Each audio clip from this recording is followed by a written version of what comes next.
इसलिए उठा गए, ठीक है। लेकिन मैंने जो जो भी प्रॉपर्टी लिखवाई उन पे मैं अब आपको कोशिश कर रहा हूं क्वेश्चन को समझाने की। लिख लिया आप लोगों ने क्वेश्चन?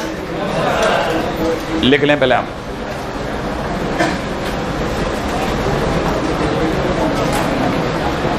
हाँ भाई, अब जिन्होंने क्वेश्चन लिख लिया वो जल्दी से मुझे trace of a plus 2b बता दें। सोच लिया आपने? Trace of a plus 2b is equal to 1 plus minus 3 plus 1, बोले तो -1 बराबर है भाई। अब मुझे trace of 2a minus 2a plus b भी बता दीजिए। अरे भाई पास वाले का ट्रेस बता दीजिए ना, कितना बताना है? 2 प्लस -1 प्लस 2, बोले तो 3। यहां तक तो कोई गलत नहीं है। अच्छा, जिन लोगों को ये 2a माइनस b है, अच्छा, trace of 2a minus b is equal to इतना आ गया, ठीक है। एक सेकंड देख लें क्वेश्चन या ना, नहीं तो पता चला है ना अपन आंसर बैठाते फिर रहे हैं। क्वेश्चन में 2a माइनस b है, हाँ, ऊपर वाला a प्लस 2b है कि वो a माइनस 2b है, वो बराबर है, सही है, ठीक है। हाँ, अब जो होगा देख लेंगे, ठीक है। हाँ साहब, जिनको ये बात यहां तक पकड़ में आ गई, मैं आगे अपनी बात लिख रहा हूं कि trace of a plus 2b is equal to में ट्रेस ऑफ a प्लस में ट्रेस ऑफ 2b। याद आ गया आपको? एक प्रॉपर्टी ने हमारे को लिखा है अभी, याद है ना भाई? Trace of a plus trace of b is equal to trace of a plus b होता है, तो उल्टा भी सही होता होगा। इसका मतलब ऐसा कर सकता हूं और ऐसा कर सकता हूं, तो ये भी ध्यान होगा के a होने पर 2 बाहर आ जाएगा, तो trace a plus 2 trace b is equal to कितना? -1। ये तो सरकार ने दिया है। अच्छा, दूसरी तरफ से मुझे पता है trace of a minus 2b is equal to में trace of a minus 2a minus b, okay. हाँ भाई, तो 2 आगे ले लूं। अच्छा, माइनस में trace of b is equal to कितना गिवन है? 3। अब ये सोचने की बात है कि अपने को तो b उड़ा दूं, b उड़ाने के लिए इसको 2 से मल्टीप्लाई कर लेते हैं। अगर मैंने इसे 2 से मल्टीप्लाई कर डाला तो it is trace of a plus में कितना? 2 trace of b is equal to -1 पिछली लाइन, और 2 से मल्टीप्लाई करके दोबारा लिख रहा हूं, it is 4 trace a minus में 2 trace b is equal to 6। Add कर लो, ऐड करते ये दोनों गए और finally trace of a is equal to 1 आ गया। सही है भाई? अपने पास ट्रेस ऑफ a जैसे ही 1 आया, ट्रेस ऑफ a की जगह 1 रखते ही ट्रेस ऑफ b -1 आ गया। अब क्वेश्चन वाले ने हमसे क्या मांगा था? Trace of a minus trace of b and that is equal to 1 minus -1 equal to 2। कहानी पकड़ में आ गई? ये अपने जो प्रॉपर्टीज लिखी है उनका फायदा ऐसे उठाना है अपने को।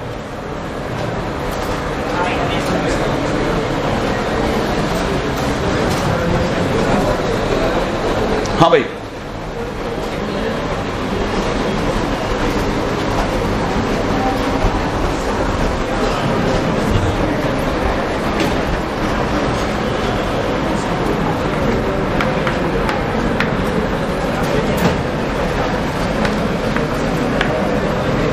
by using 0 and 1 only, how many matrices of order 3 such that first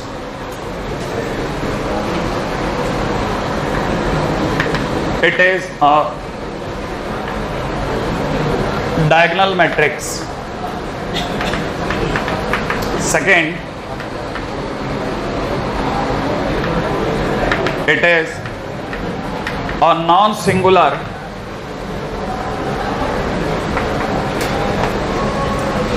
as well as diagonal।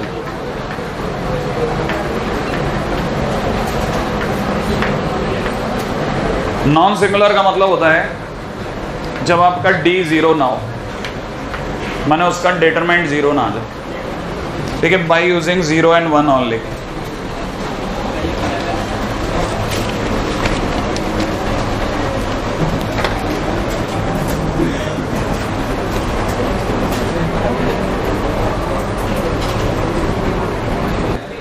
पहला क्वेश्चन क्या है? डायगोनल है ना? हाँ जी साहब, आंसर इज 7। सही जवाब आ रहा है वैसे। आपको नहीं पता। पहली बात तो ये है कि डायगोनल मैट्रिक्स की अगर बात करी जाए ना, तो डायगोनल मैट्रिक्स में हमारे को सिर्फ 3 खाने भरने होते हैं, बाकी सब जगह तो वैसे ही 0 0 आना है। माने 0 और 1 में चॉइस थोड़ी ना है, कोई 0 और 1 में चॉइस ही नहीं है। अरे भाई ये तो वैसे ही 0 0 0 भरना है, बट डायगोनल ही नहीं बनने देगा वो। माने आपको सिर्फ 3 खाने हैं जिनमें चॉइस है, आपकी मर्जी है जो भरो, ठीक है। अब अगर भाई इन 3 जगहों पे भी 0 और 1 में केस बनाया जाए तो इस जगह को भरने के तरीके 2।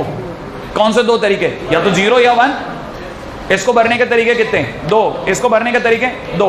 अरे 2 तो टोटल तरीके होते 8। लेकिन अगर भाई अपन ने तीनों में 0 0 0 आने दिया तो भी लफड़ा है, याद है ना, फिर वो डायगोनल में नहीं आएगा। तो वी कॉल इट कि इसको भरने के तरीके 2, फिर पास वाले को भरने के तरीके 2, फिर पास वाले को भरने के तरीके 2। -1 वो case when all are zeros, जब सारे 0 आ जाए वो केस हटा दो बस। इसका तो आंसर इज 7। इसका तो 7 डायगोनल एलिमेंट 0,1 से बन सकती हैं। वापस सुन लीजिएगा, इनको भरने के लिए चॉइस नहीं है, ये कॉर्नर वाले भरने की चॉइस नहीं है, वहां तो फिक्स है। चॉइसेस सिर्फ 3 खानों में खुली थी हमारे पास, और हर किसी को भरने के तरीके थे 2। हर जगह को भरने के तरीके थे 2। 0 1, अगले का 0 1, अगले का 0 1। फिर एक केस वो हटाना पड़ गया जिसमें सब में 0 0 0 आ सकता था, वो हटा दो बस। अब सही है? हाँ भाई, अगले पॉइंट में आइएगा। मैंने अगला भी लिखा, पॉइंट नंबर 2। सोचा किसी ने डायगोनल भी हो और नॉन सिंगुलर भी हो? एक मिनट। तब तक मैं आपके लिए एक इंटरेस्टिंग बात बताता हूं। ये A0 0 0 B 0 it is 0 0 C, ऐसा कर लो, ठीक है ना भाई। पहली बात तो मैं आपके सामने ये पक्का करता हूं कि इसका डिस्क्रिमिनेंट क्या होता है, डिस्क्रिमिनेंट नहीं सॉरी, इसका डिटरमिनेंट क्या होता है। इसका डिटरमिनेंट इज इक्वल टू में A0 0 0 B 0 एंड 0 0 C। सही है भाई। इसकी determinant value will be A into B into C। जब भी आप खोलोगे तो ABC आएगा। जिनको नहीं ध्यान है, एक बच्चे ने आकर के नोटिस भी किया था, हम लोगों ने एक क्वेश्चन अभी इन्हीं दिनों में नॉन ट्रिवियल सॉल्यूशन के नाम से निकाला था। उसमें पहली इक्वेशन, जो 3 इक्वेशन दी गई थी, पहली इक्वेशन में x y z तीनों थे, दूसरी इक्वेशन में सिर्फ y और z के एलिमेंट थे, और तीसरी इक्वेशन में सिर्फ z का एलिमेंट था। और जब आपने उनकी मल्टीप्लाई करी थी तो k into k minus 1 into k minus 2 आया था। एक दो स्टूडेंट्स ने मुझे आकर के नीचे भी दिखाया था कि सर अगर कभी भी ऐसे तीनों में 0 0 0 आ रहा हो तो क्या सिर्फ इसी का मल्टीप्लिकेशन आंसर होता है? हाँ, इन्हीं का मल्टीप्लिकेशन आंसर होता है। यह आने वाले टाइम की हमारी प्रॉपर्टी थी मैट्रिसेस की, मैंने उस समय नहीं गाई, लेकिन अब जरूरत पड़ रही तो मैं आपको बता रहा हूँ इसका मल्टीप्लिकेशन। तो खोलोगे तो कैसे खोलोगे? ए से खोलूंगा, अगर मैं ए से खोलता हूं तो BC माइनस 0 तो ABC माइनस 0, और बाकी तो 0 0 है ही, तो इसका मतलब इसका answer A into B into C। अब A into B into C में से अगर इन तीनों में एक भी 0 घुस गया तो डिस्क्रिमिनेंट 0 आ जाएगा, और डिस्क्रिमिनेंट 0 आते वो सिंगुलर में गिन लिया जाएगा। लेकिन मुझे तो आंसर कैसा चाहिए? Non singular. माने मेरे को D को 0 नहीं होने देना, तो कहना मतलब इक्वल टू 1, ठीक है ना, मतलब ये कि इक्वल टू 1 होना ही चाहिए भाई, सही है। Otherwise it would be singular, नहीं तो ये सिंगुलर में गिन लिया जाएगा। और अगर भाई तो A into B into C equal to 1 है तो आपको ये भी पता चल गया होगा, इसका मतलब ये है कि हमारे पास में A B C के नाम पे भी एक ही चॉइस है, A is equal to B is equal to C is equal to 1, तीनों को 1 ही भरना है। तो कहना होता है number of such determinant only 1। एक ही ऐसी डिटरमिनेंट बन सकती है जब सब 1 1 हो, बाकी तो 0 0 फिक्स आई। तो कहना मतलब 100, इसके आगे लिख लीजिएगा 100 number of determinant is equal to कितना? 1, ठीक है, जिसके अंदर हमारे पास में डिटरमिनेंट भी है, सॉरी डायगोनल डिटरमिनेंट भी है, और साथ में क्या है? नॉन सिंगुलर भी है। सही भाई, आगे बढ़ेंगे नेक्स्ट पॉइंट।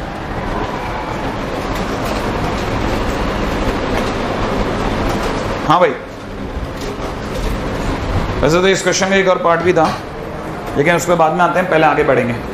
हाँ भाई, लिखिएगा equality of matrix, equality of matrices,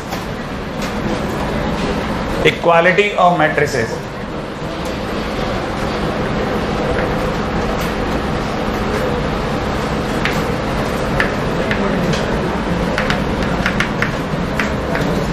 equality of matrices, हाँ जी साहब। इक्वालिटी ऑफ मैट्रिसेस पे आइएगा, लिख लीजिएगा matrices Aij M cross N and Bij P cross Q, ठीक है ना, are set to be equal, matrices this and this are said to be equal when first their order is same, लिख लिया। Second number पे लिखिएगा when Aij is equal to Bij for all I comma j, Aij is equal to Bij for all I comma j for corresponding elements,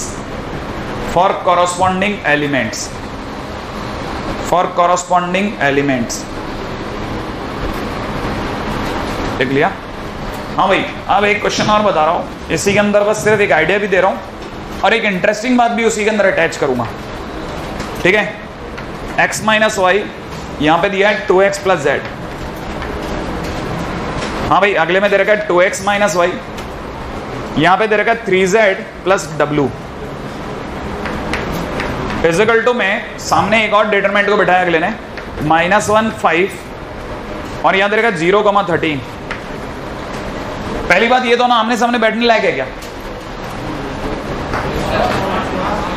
सोच लिया आपने? भाई आप हर किसी को थोड़ी ना इक्वल कर सकते हैं। अभी थोड़ी देर पहले अपन नल मैट्रिक्स में दो नल मैट्रिक्स को बराबर होने ही नहीं दिया था। क्यों नहीं होने दिया था? किसी को याद है आपको?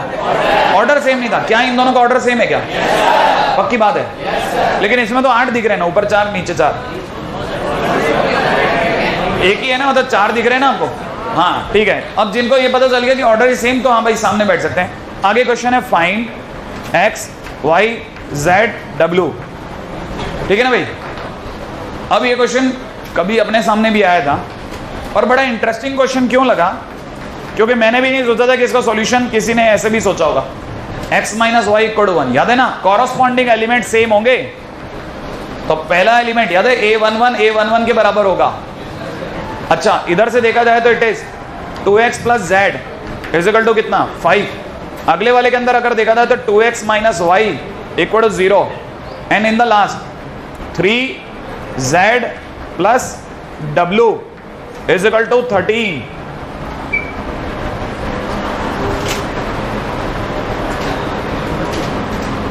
भाई हर एलिमेंट अपने सामने वाले एलिमेंट के बराबर, ये इसके बराबर, ये इसके बराबर, ये इसके बराबर।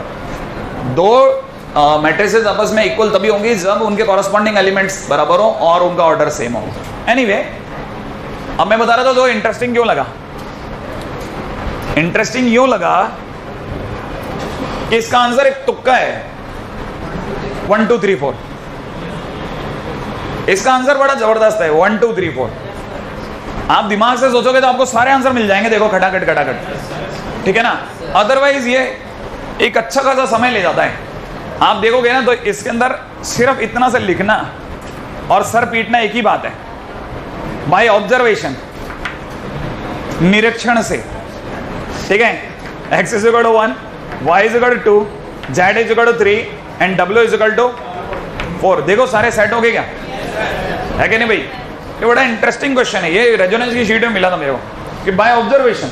मैंने कहा ऑब्जर्वेशन, हमारे को आधा घंटा हो गया इसको ढूंढते हुए, ठीक है। एक से दूसरा, दूसरे तीसरा, तीसरा चौथा मिल नहीं रहा, और एक ऑब्जर्वेशन के नाम पे तुम लोगों ने गाड़ी निकाल दी। तो इसका मतलब ये भी, अब ये वो उनकी कमी नहीं है और ये पावर है भाई।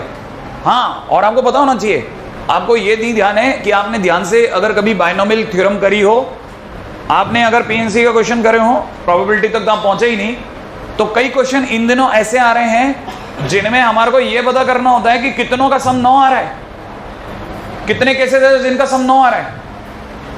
आप अगर जिन्होंने बायनोमियल थ्योरम क्या आईटी के क्वेश्चन लगाए हैं, उन्हें पता होगा कि हम सिर्फ एक में x की पावर 9 वाले एलिमेंट ढूंढते हैं, और वो सिर्फ ऐसे सोचा जा रहा है कि 0 + 0 + 0 + 0 9, 0 + 0 और लास्ट में 9 is 9। 1 + 8 is equal to 9, 2 + 7 is equal to 9। अगर कोई इसे एथिकली जानने की कोशिश करे तो शायद मेरा अंदर दिमाग कहता है ना उसे 1 से 1.5 दिन लग जाए, और अनएथिकली जाए ना तो सिर्फ 5 मिनट में क्वेश्चन खत्म हो जाता है।